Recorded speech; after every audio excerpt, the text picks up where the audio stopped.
ዶክተር ኢንጂነር ስለሺ ኮሬም በህዝብ ተወካዮች ምክር ቤት የመንግስት የልማት ድርጅቶች ጉዳዮች ቋሚ ኮሚቴ ምክትል ሰብሳቢ እዚህ ስቱዲዮ ተገኝተዋል። እንኳን ደህና መጡ።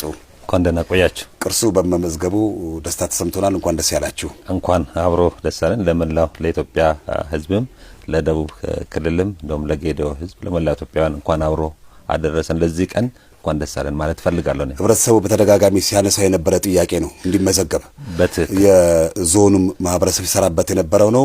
መንግስትም ጉዳዩን ትኩረት ሰጥቶ በሰፊው ሲሰራበት እንደነበረ ይታወቃል እና ይሄ በዛሬው ዕለት እውቅና ማግኘቱ ተጨማሪ ለኢትዮጵያ ከፍታ ነው ማለት ይቻላል። ይሄ ቅርስ በተባበሩት መንግስታት የሳይንስ የባህልና ቅርስ አጠቃላይ ድርጅት መመዝገቡ ምንድነው ለጌዴኦ ማህበረሰብና አካባቢው ብሎም ለኢትዮጵያ የሚያደርገው አስተዋጽኦ? ከዛ እንነሳስቴ። አዎ ይሄ እንግዲህ የጌዴኦ ባህላዊ መልክዓ ምድር አያያዝ በጣም ታሪካዊ ነው። ከጌዴኦ ከባለ ስርዓት ጋር የሚገናኝ ነው። የገዳ ሲስተም ስርዓት ጭምር ነው። እንደገና ደግሞ ይሄ ግሪን አድርጎ የሚጠብቀው አረንጓዴ አድርጎ የሚጠብቀው ለጌዴኦ ህዝብ ኑሮው ነው። ጌዴኦ ህዝብ አቀማመጡ ተዳፋትነቱ በጣም አስቸጋሪ የሆነ ከ45% በላይ የሆነ ተዳፋትነት ነው ያለው። በዚህ ሁኔታ ውስጥ ማረስና ምርታማ መሆን ያስቸግራል ተብሎ ነው ሳይንቲፊክ በሆኑ ሐሳቦች የሚታየውና የጌዴኦ ህዝብ ግን በዚህ ውስጥ እየኖረ ኑሮውን እየኖረ ቡናና እንሰት ይዞ በዛፎች ውስጥ እየኖረ እያለማ የጠበቀው ቅርስ ነውና ይሄ ቅርስ መመዝገቡ በዓለም ዘንዳ ይህ ህዝብ እንድታወቅ አንድ እድል ሰጥቶታል። ሁለተኛ ደግሞ እንደ ሀገርም የምናደርገውን የግሪን ሌጋሳችን ኢሹ የነዚህ ጉዳይ ቀጣይ መሆናቸውን ጭምር የሚያሳይ በመሆኑ ለጌዴኦ ማህበረሰብም ትልቅ አኑሮ ያቆየው አገር በቀል ዕውቀቱ ያቆየውን ዕውቀት ገሃድ ያወጣበት ኢትዮጵያም ደግሞ እንደ አይነት ሀብት ያላት መሆኑን ያሳየና በቀጣይም ደግሞ ከዚህ መጠበቅ በአግባቡ መጠበቅ የተነሳ የሚመጡ አብሮ ከሚሰሩ አጋሮች ጋር ይሄን በደንብ ኮንሰርቭ አድርጎ መጠበቅ እንደሚያስፈልግ ትምህርት የሰጠና በቀጣይም ይሄ በተለይ የክላይሜት ቼንጅ የዚህ ኤንቫይሮንመንታል ፖሉሽን ጋር ያለውን ጫና እንዴት ይሄን መከላከል እንደቻለ የሚያሳይና በቀጣይነት ግን ለዘላቂነቱ ሁላችንም ተረባርበን እንደ ሀገር እንድንሰራ ነው። በተለይ ህዝብ ጥያቄ ከመሆኑ የተነሳ እኛም እንደ ህዝብ ተወካዮች ባለፉት 2 ዓመታት በ6ኛው ዙር ስንሄድ 4 ጊዜ ህዝቡን አዋይተናል እስከ ቅርብ ክረምት ድረስ። በአራቱም ዙር ይህ በዩኔስኮ የማስመዝገቡ የጌዴኦን መልክዓ ምድር የማስመዝገቡ ሂደት ከምን ደረሰ ብሎ ህዝቡ ይጠይቃል። እኛም በምንጠይቅበት ጊዜ ለዞን አመራር፣ ለክልል አመራሮች፣ ለፌደራል ለሚመለከተው መስሪያ ቤት ጭምር በመንግስት ተጠሪ በኩል የሚሄዱ ጥያቄዎች አሉ። ዛሬ ይህ መመለሱ የህዝብ ጥያቄ መመለሱን የሚያሳይበት እድል ነው ያስባል። እሴቱን በመጠበቅ ረገድ የጌዴኦ ማህበረሰብ ትልቅ ሚና ተጫውቷል። ይሄ ደግሞ ከፍታው ወደ ሀገር አልፎም ለሀገር ተጨማሪ አስተዋጽኦ ሊያደርግ በሚችል መልኩ እንግዲህ በዓለም አቀፍ ደረጃ በቅርስነት ተመዝግቧል ማለት ነው።